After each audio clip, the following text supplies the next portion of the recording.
are riding on pure love and energy. And so thank y'all. And so the love and energy that we want to kick off the beginning of this this engagement with you, because you all came, you're an audience. We definitely appreciate and value you and everything you're doing for us. And for those of us that you don't know, we want to introduce each other. So we got a little word game. And so our word game is just one word. And so everybody's going to go around and describe someone else in the girl gang with one word. All right, Vanessa, I want you to kick it off. Yes. Do you need this? Here we go. Thank you so much. Let's share. Absolutely.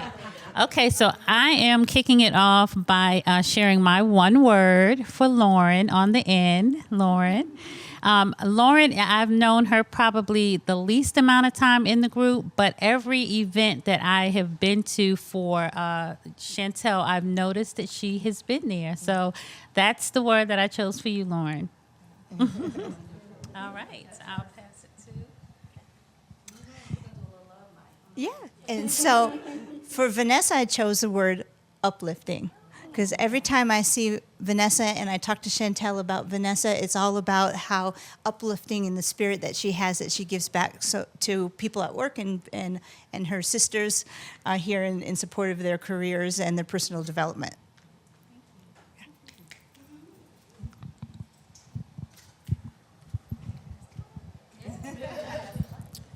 My word is innovative for Renelle. She is very innovative in so many ways.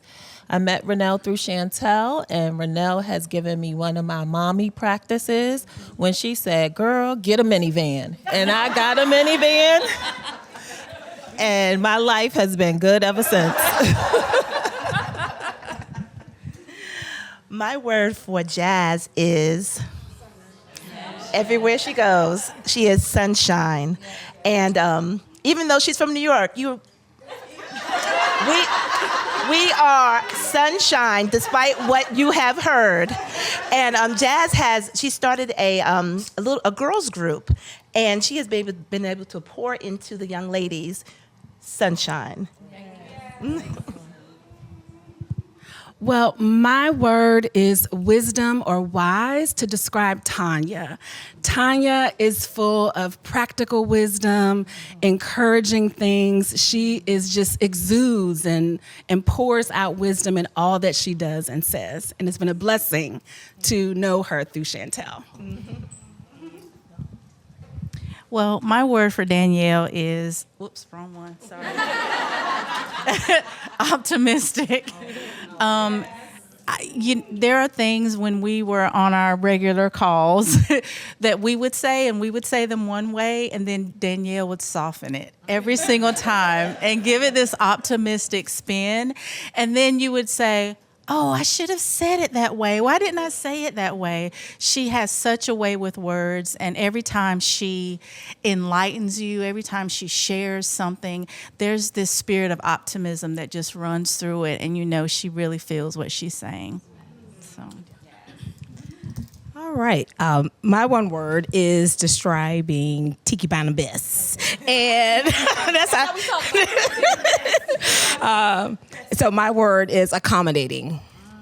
As she said, no new friends for Chantel, no new projects, but through, like you mentioned, our meets we used to have during COVID, Tiki was always accommodating. She got the links, got us ready, and even now through this, accommodating, making it happen. We here. Okay, hi, I have hope. So my word for hope is matter of fact. 3 words, okay? She just can't be one. She cannot be one. Hope is the person that is going to tell you how it is and does not care what you have to say. And you're looking like, huh? Did you just say that? Okay. But I love it because that means she's always genuine. It's always the truth. And with girlfriends, you need that. So I appreciate that. Thanks. So. Okay, y'all. Who gonna say what my one word is? Ready? Is it gonna make me cry? Cause I'ma look. So go ahead. Yeah, hold them up. Let me look. Solid. Oh, Grace. Connector. Resilient. Oh, graceful. I got 2 graces. Radiant. Gather. You say that all the time, love. And you say that all the time. Okay, some of these words are not a surprise because they actually say them to me. And so thank y'all. I love it. I hope you all take the time to do that with the people that you love. Like, just get one word. So it's a wonderful exercise. I hope you use it again. So I said that what my friend Tiki says to me, that no more ideas. She stops me sometimes and she says, no more projects. That's enough, Chantel. And so I do have a very bad habit of doing some extra stuff other than my 9 to 5. I just do. And these are the people who are just down with the foolishness. And so this is, I want to share with you the down with the foolishness that happened with this. So this book actually began during COVID last year. Our friend Sean, she's not here. Our friend Sean called me and said, Chantel, I think we need to do something to stay connected because we are all trapped in our houses and I'm just getting lonely. And she's like, I called the one person that I know that know everybody because so we can get together and not be lonely anymore. And I was like, yes, because all I was doing is sitting in my house with me and my 3 and, just living. And I was like, yes, we do need to be connected. And it was one by one, right, that I might be able to say, we checked on each other individually to see how we were doing, but we didn't do it together. And so this actually began during COVID, where we had a monthly sponsored by Tiki, Zoom, because she could work it. She could work the Zoom. That she always made sure we knew that she was the one that could work it. And we came once a month during COVID and got together and, just talked. And each person was responsible for sponsoring a month. And that sponsoring came with shipments. Like sometimes their thing actually included a project that we did together on the phone. One of my girlfriends, so a couple of girlfriends are not here today because they had emergencies in their family. And so that's Sheila and Rachel. And so those, I'm saying this to say that I'm reminded as I'm talking about this that Sheila had a project in which she shipped all of us packages so that we can do at-home spas. And we on the call. We were on the call doing the at-home spa together. So we just did, just to stay connected, we just did all kinds of things. And so out of that, I'm friends with everyone. And everyone has along the years interacted or met the others. But it was the bringing them together in a lot of different, areas, a lot of different activities that everybody knows each other. So when Lauren says that she knows Vanessa, it's because over the years, we see each other or we get together. And so I'm giving you the backstory because it was born out of COVID. But then the next project that Tiki said, oh my God, I'm so tired of you, Chantel, was that I said that I felt compelled, y'all. We are sitting in Lent right now. So for those of us who are believers, we know that the time, between Christ coming here on this earth and serving and dying and then resurrecting, we celebrate that. And so I felt compelled and compelled in a way that I wasn't used to, that I needed to make videos for 40 days to say something about what I'm observing, thinking about, or feeling for Lent. Y'all, I did not want to do it. And I felt the compelling was just so, it just wouldn't leave me alone. And so I decided I was going to be obedient. And I said I was just going to do the dang videos. And I started on Ash Wednesday. I did a video every day for 40 days. Well, let me take that back. I did a video, but because of who I am, I said, child, I cannot do 40 videos. Mom was like, I got to ask my friends to do these with me. And mind you, we were our audience. We were the audience, but I knew that I wanted to deliver on this, and so I did it. And I was like, y'all, I'm gonna need a video from y'all every day. I mean, just one, give me a video. And that's what they did. So this book is born out of the 40 days of Lent, and hence the title, The 40-Day Reset, because that's what it became for us. So these videos were transcribed, and they became a book.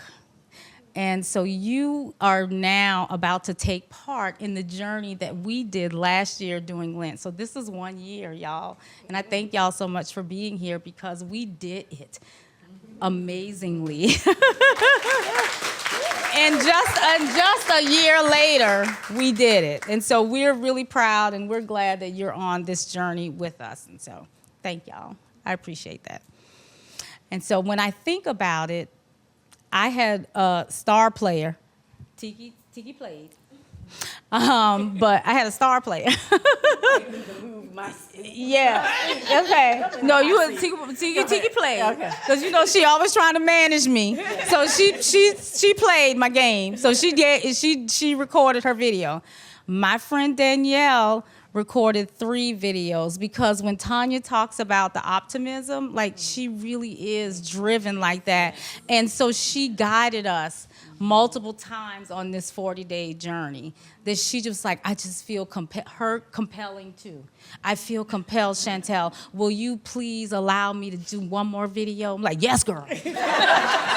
Come on with one more. So that's my girl Danielle. Come on, Danielle, pick one of your topics. Tell them about it. I think I'll pick the first one that I did. Thank you, Chantel.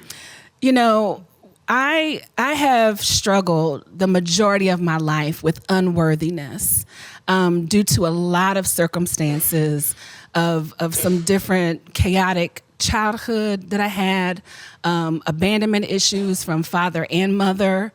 And even though I was serving the Lord, when we talked about this project, it was about what are we putting down and what are we going to pick up? And so the first thing I had just made up in my mind, I'm putting down unworthiness. I will not carry that with me anymore. I want to seek out the scriptures and find the place of worthiness, of the dreams, the creation that I am, who my God has created me to be, not in my own strength. I realized that through my life, I played very, very, very small. And, you know, part of it is you come up in a church environment where my initial salvation, it was like, be lucky you in the Lamb's Book of Life, child, you know. So it was always this thing that I walked a walk of faith that was very limiting, because I felt that any moment I was going to mess up to the point that God would no longer love me, would no longer favor me, would no longer bless me. And I lived in that tension and spent a life striving for everything to be worthy.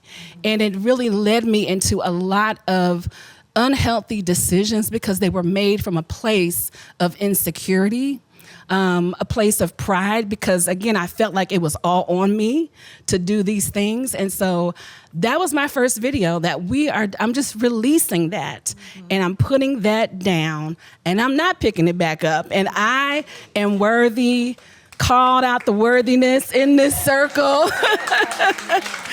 that we are worthy of dreaming, worthy of creating, worthy of being the free, whole, authentic people that God has created each and every one of us to be. And so again, I thank God for Chantel and this project and causing me to tap into those greater things and proclaim them and document them and make it as an altar to which I will never go back. And I just pray that it is a blessing to anyone who comes in contact with this work. And so that is truly, again, that first video. And like I said, inspired by this group. So couple of days, I was like, what's the next thing? I can throw another video on the situation so we can make it on through these 40 days. I'm going to pass the mic back to Chantel. Thank you. So y'all see the optimism. Y'all see what we're talking about. So we have this ongoing joke between us. HR is in the room. And so that is the joke because we trying to manage each other. And so we be like, Lord, HR is in the room. And so we have a few HR folks actually as a part of our group of folks. Our chief HR person is Vanessa. She's our chief HR person. And I'm just gonna tell y'all, there's a person to my left that we have to manage her all the time. HR is in the room. We ain't gonna point no fingers. We be like, Lord, HR is in the room. Somebody come, Vanessa. And Vanessa be ready to bring it on in. And so we had the benefit of having HR in the room among us. And so Vanessa is our chief HR person, but you can tell with Danielle and her optimism that she's a people person too. So she is also HR in the room. Come on, tell them about your chapter. Vanessa is starting us off because she's a chief HR. Yes, my job is hard, y'all.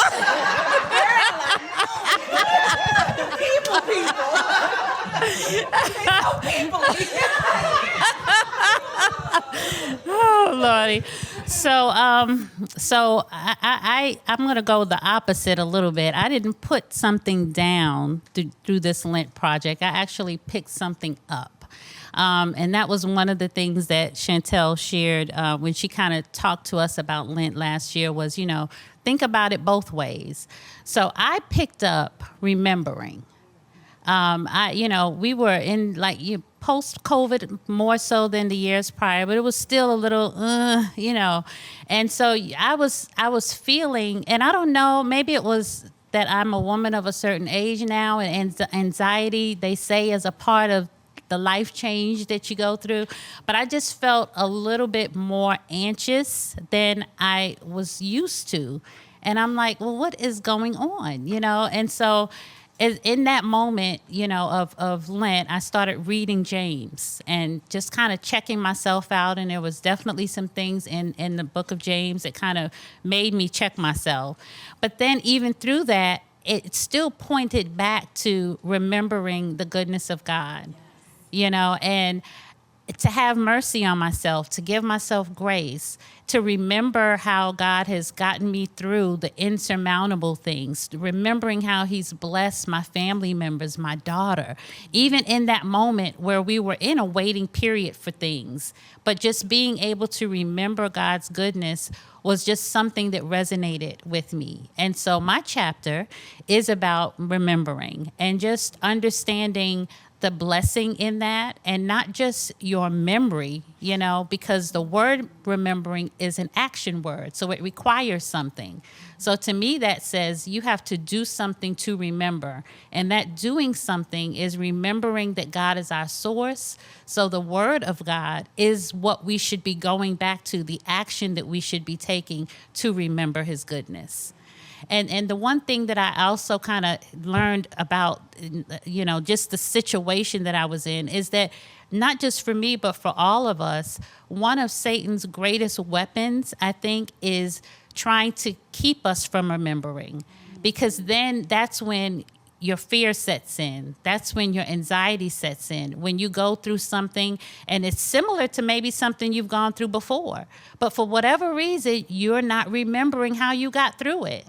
That's not, you know what I mean? That to me is that weaponry from the enemy to wipe the things away from your mind of how you got through a thing so that you can be anxious and almost render yourself useless at sometimes. You know, I know it's not just me, but you get to a point where you're so full with fear and anxiety that you almost can't even do something, right? Can't even take the action. So that's the part of remembering that I would say is the gift that is sometimes untapped, that we have to go back to. We have to develop a discipline to reading the Word of God. And in that Lent season, I started reading in the morning. It wasn't always the proper way of sitting on the side of my bed, opening the Bible. It might have been under my covers with the Bible app, but nonetheless, I was getting that word in me to start the day. So that's what my chapter is about: remembering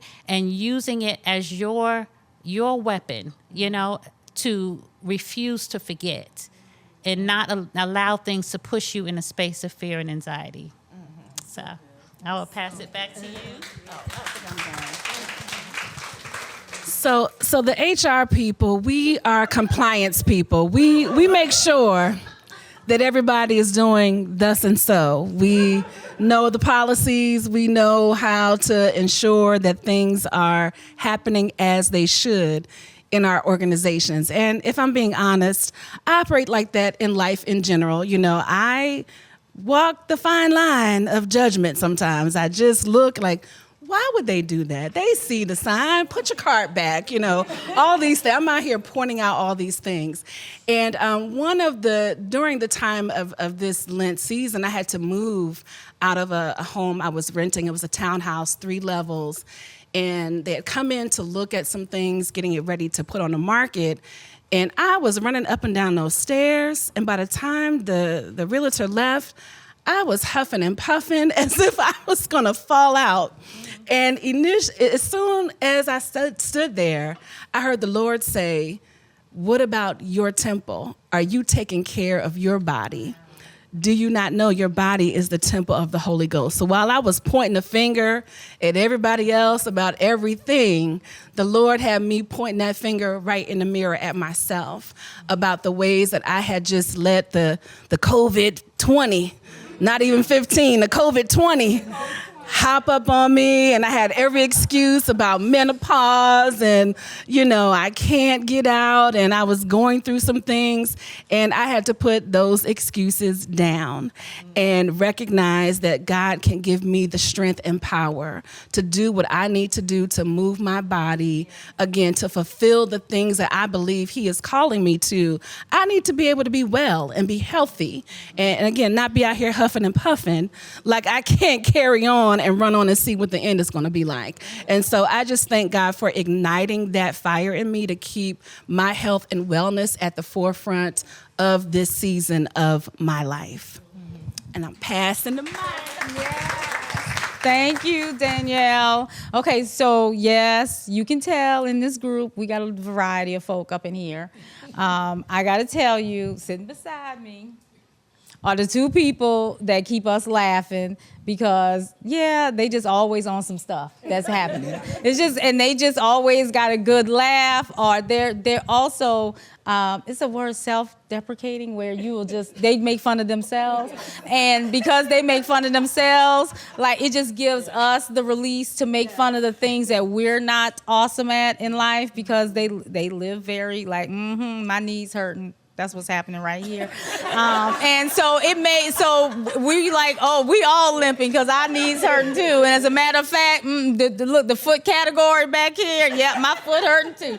Okay, so all of that makes it where we just really we enjoy each other, and we really do laugh at each other, and we laugh at ourselves.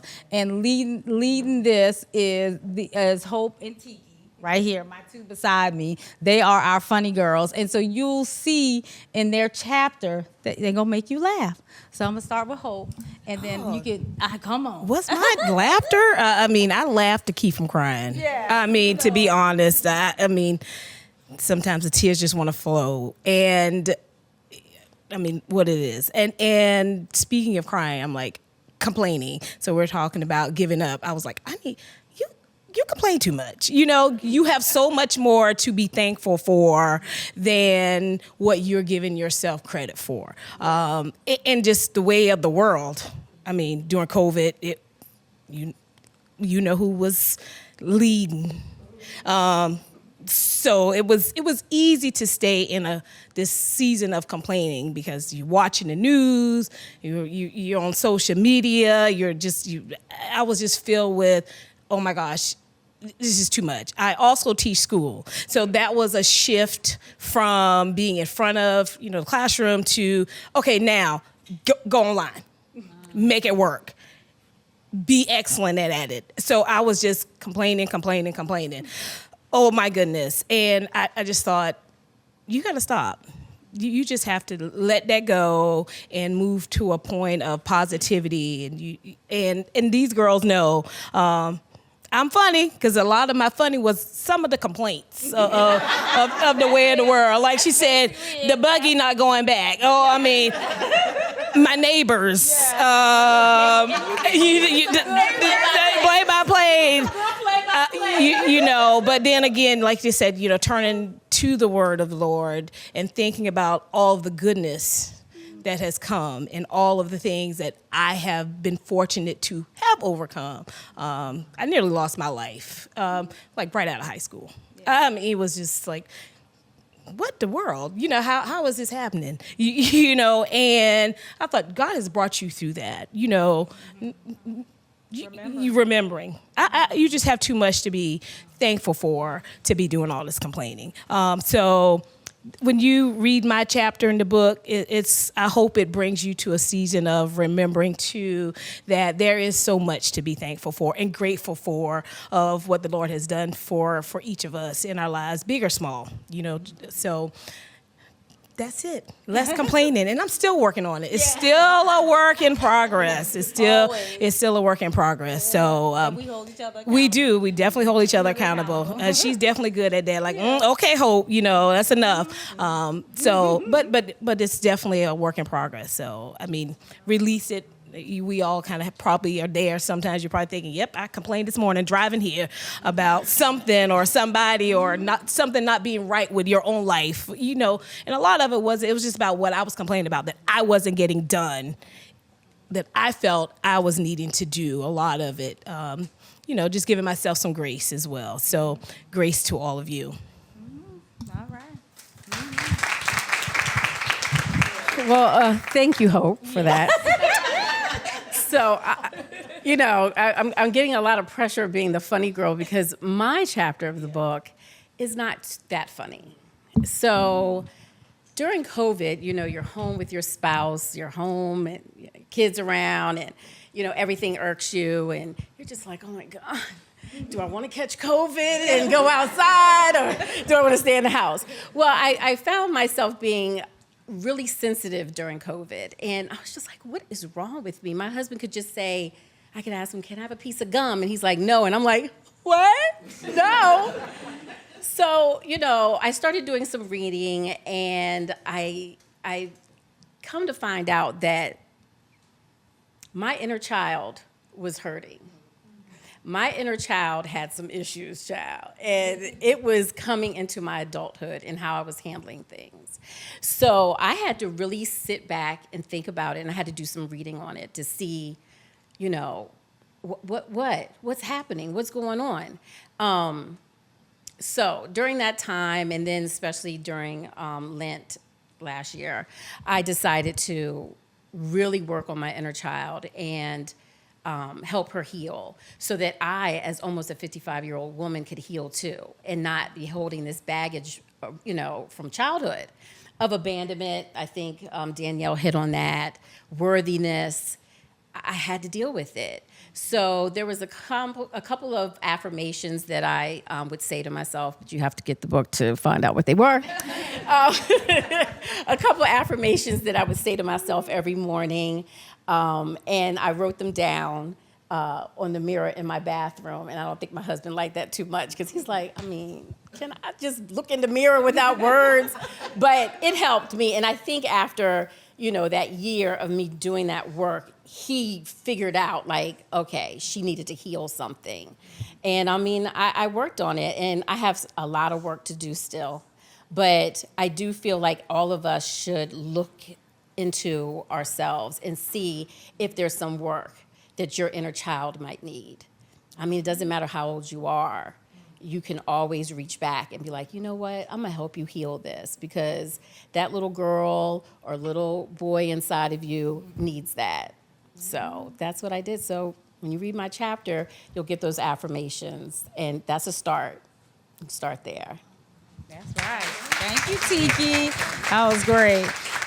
You can tell in the book we cover some heavy topics. We cover some really, light ones too. I'm probably the author of a lot of light ones because I have 40.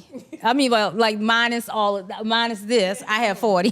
And so some of them are light. Some of them, like I woke up some days and be like, y'all, today is National Napping Day. That's what I'm gonna do. That's what I'm gonna do. I'm gonna take a nap. Y'all take a nap with me.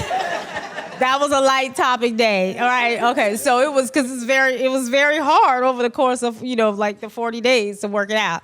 But like I said, we covered some heavy topics. And I think I am so compelled by getting to know one of my friends, like even, like sometimes in your friendships, you hear a little bit of the story, a little bit along the way, but I got to tell you, like getting an opportunity to read my friend's story, made it impactful in a different way and made me value and appreciate all that they are in a different way.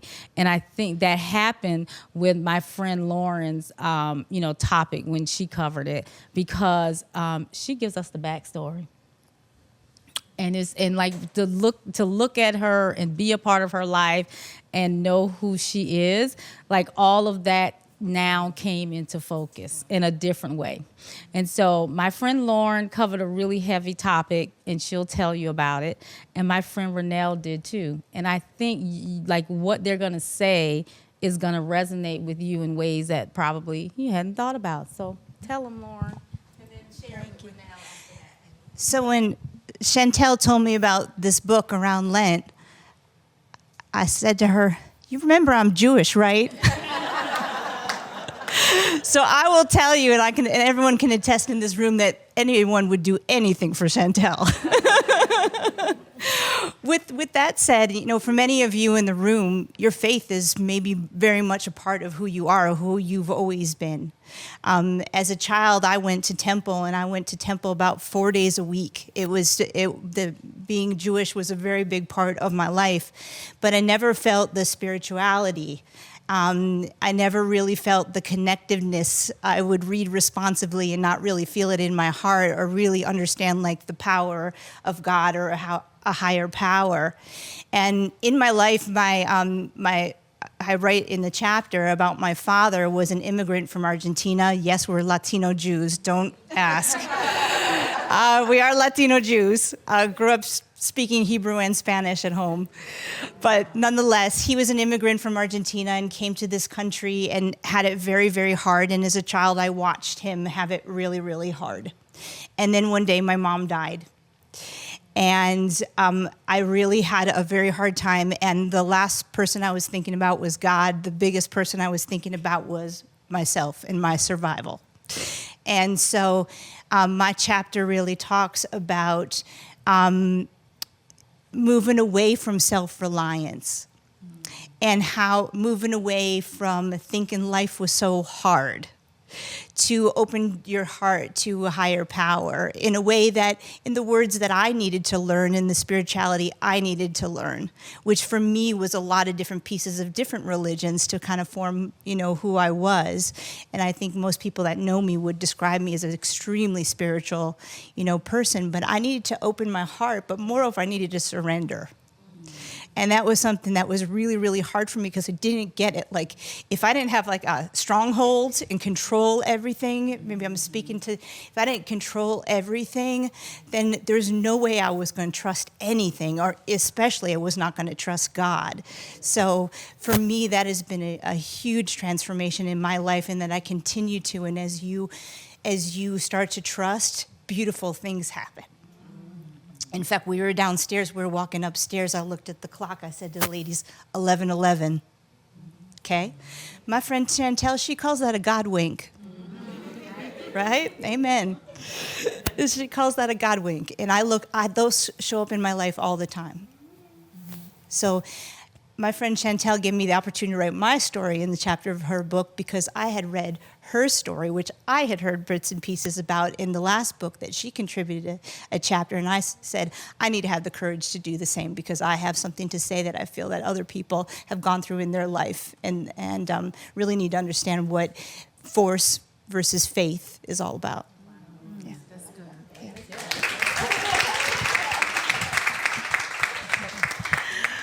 Hey, everybody. Thank you, Chantel. So my chapter is about worry, and it came to a surprise for my friends here because I come off as a person that has it all together, and I'm always the one that is dependable. I got it under control, but I still struggle, have always struggled with worry. So, and I worry about the littlest things and the biggest things, and I can create a story in my mind as to how I'm going to overcome the worry. So recently, my youngest, Cameron, was in Asheville, and I'm tracking him, and the dot is not moving. And so I'm like, oh my God, he fell off a cliff. A bear got him. Why is he not answering his phone? And I had to remember the scripture that my mom gave me years ago when I was in college is Matthew 11, verse 29, I believe, to 30. Take my yoke upon you and learn of me. And it talks about worry. And I remember it instantly. Girl, calm down. He's on vacation. It's okay. Why are you worrying about it? But I still struggle with worry, and for some reason, I can't get over it. So it was very cathartic of when Chantel said to write about your subject, and worry was mine. And they were surprised. They were surprised. So when you read about it, hopefully you can connect to it and hear my story of how I come over worry, and I have also in my bathroom scriptures about worry. I know all the scriptures, I was raised in church, and so it constantly reminds me, relax, calm down, God got you, God got them, God has the situation. Stop being so controlling, relax. The worry is just in your mind. So hopefully when you guys read the book, you will connect with that as well. Here you go, Shawnee. Her non-government name is Nene. I love it. It's so, I'm from South Carolina. It's so country. And she just lets me call her Nene. She's from New York, and it's just Nene, so they call her Nene too. And Nene is the project manager of this group. She's the project manager of this group. She does a great job. And so any activity, anything we need to, well, look, Nene's the mama. Okay, so that's really the word. When Nene is around, we can all stop being grown-ups. Because it's like, well, we got somebody who know what time, what we supposed to do, what we supposed to wear. Somebody else doing it. So she the project manager of the group. And we all love her for that. And yes, I know that she worries about things. And I know that she's battling all the time. Battling, constantly in her mind. And I know that resonates with, it could resonate with you all too, because it's kind of like that faith versus, oh my God, like, am I going to let this overtake me? And so she exercises that in the chapter. And so I hope that it blesses y'all. So you probably hear me say that almost all of these folks are my friends from college, which is true. Renelle, Danielle, Vanessa, Tiki, like we're all like friends from college. We've been riding for a long time, probably 30 years or so. And I just want y'all to know in this friend group, like, I do know how to make friends. I know how to make friends, I promise. I make new friends. Some of you all are a part of that too, but I do make new friends. Lauren is a friend of mine for like, I think 10 years, right? I think, right? It's more, 13. The baby's chance was, they were like 3 or 4. They were 3 or 4, so I think probably... Yeah. So like 13 or so years. Yeah. So I do make new friends, I promise. And among those are my friend Tanya, who we are friends wonderfully through our sons. And so we met each other, like, okay, so I don't even know. Put the number on it. I don't know. Like, these are new friends. So Tanya, 10 years. Okay. Yeah. And then my friend Jazz, who I know through her husband. And so, again, a long friendship, but a friendship that was not born in college. Like I make friends outside of college. I just want y'all to know, that I got other avenues of making friends. And so I made a friend through my kids, and I made a friend through another friend, Malik. So I want Tanya to talk a little bit about her chapter first, and then we're gonna kick it over to Jazz. Thank you. So, first of all, let me just say, we got here at dark 30 this morning, okay? Can I just say that? It was dark. Like, the road coming here was dark, and I was like, it's for Chantel. It's for Chantel. Because you need that friend that is going to ask you to do things that you wouldn't normally do, right? And it takes you outside of your comfort zone. But that's a really good place to be, because that's when you grow and that's when you learn. And I personally feel like that's where God really wants us all. He doesn't want us to stay comfortable in our little, microcosm of our home or whatever job we have. He wants us to branch out and interact with other humans so they can grow too, and expand. And so in my chapter, I talk about this period where I was hiding. And you'll hear me talk about it a little bit more later, because I was still kind of hiding until today. But I was hiding, and God said, I need you to play bigger. And I was like, no, I'm the background singer. I'm not the lead vocalist, right?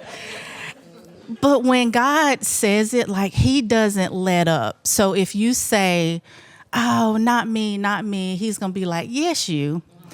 Well, not right now. It's not a good time. Now's the time.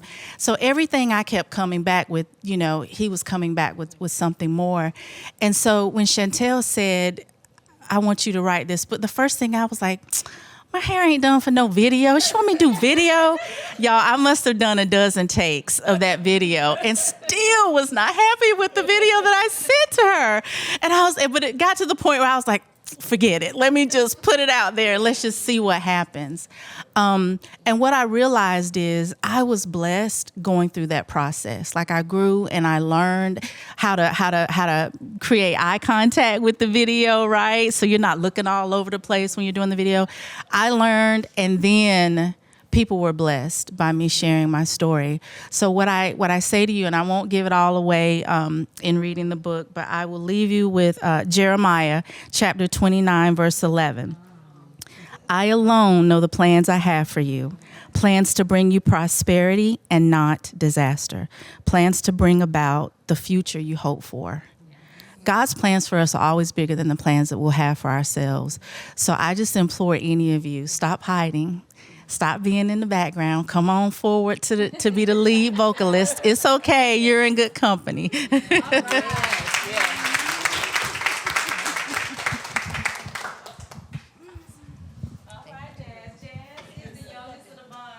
Always, always. Well, I would like to start to say, yes, I met Chantel through my husband, but we instantly clicked and became sister friends from day one. Things happen full circle, of course, in life. And the first time we went home with Chantel to visit, her aunt and my dad knew each other. So it was like, wait a minute, we're really connected outside of my husband. So that was like really, really good for us. I like to tell that story because never in a million years would I think I'm going to visit a friend in her hometown and I'm going to know someone. So that was a really big deal in Green Pond. In Green Pond. So that was a really big deal for me. We had the best experience in Green Pond, and it was just great. So that's one of our stories. That's something that I hold on to. So when Chantel asked me to be a part of the 40-day reset with Chantel Thomas and friends, I kind of was a little hesitant because I had a full plate. And I was like, girl, if I'm going to be a part of something, I want to make sure that I can show up for you because you deserve that. She's like, okay. She let me be quiet for like a day or two, and then here she came back. Cheers! In the Chantel voice. I said, okay, Chantel, what is it that I would be doing? She said, your topic would be support. And I don't know if she realized, but I got quiet. I was like, support? Oh, no. I was in a shifting season myself where I wasn't feeling very supported in different spaces. I am a girl who will always show up, give, but I had gotten to a point in life where I was like, you know what? I kind of want to receive a little at times without sounding selfish or self-centered, and it wasn't happening. So I was like, support. I accept it because that's my friend, and whatever she asks of me, I'm going to show up. I accept it, but as I accept it, the Lord said, hey, things are bigger than you. Keep being who you are and keep supporting the way that you do. That's what I come from. That's what I know. Generationally, my family, we're very supportive of people. So I said, you know what? Why wouldn't I give that to Chantel and help her out and be a part of this project? So I said, yeah, I'm going to show up and I'm going to write about support and I'm going to show what it looks like for me. I'm always known to be a light, which I'm like, okay, I'll take it. That's a good word for me. So I'm going to always continue to shine my light. So my chapter is about support, and it's just saying, hey, you put out good, you will always receive good, no matter what it looks like to you. So support, make sure you read that chapter. Who am I picking on? I appreciate it. These are my people, y'all. These are my people. I hope y'all want to read 40-Day Reset because these are my people who, along with me, are expressing. We are women of a certain age. And except Jasmine, because Jasmine's a baby. Jasmine is a baby. I make the joke with Jasmine's husband that I'm like, why is you trying to marry a baby? Because he's a baby. Because she was a freshman. I got to tell y'all, I think Malik was a senior or junior, and he dated a freshman, and so we make fun of him all the time. But why is you dating the children, Malik? Okay, and so basically that moniker for Jasmine has carried through in friendship because she the baby. All right, and she's the best. She's the best.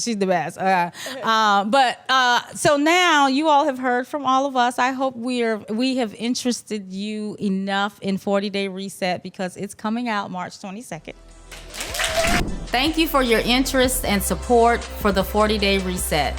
Claim your copy today on Amazon.com or the 40dayresetbook.com. Thank you.